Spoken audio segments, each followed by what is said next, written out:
Everyone, welcome back to another episode. In this video, I'm gonna let you know how you can cancel Easyjet flight online. So in order to cancel your Easyjet flight online, you have to do a simple steps. First thing, you have to head over to the Easyjet management booking page.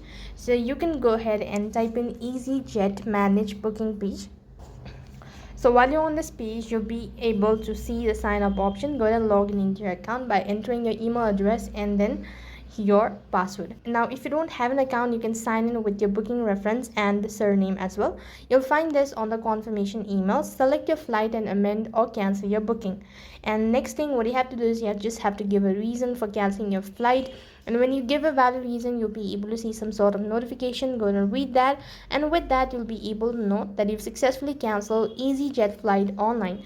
That is all for this video. I hope the video was helpful. Make sure to like, share and subscribe to our channel. Thank you for watching. See you in the next video.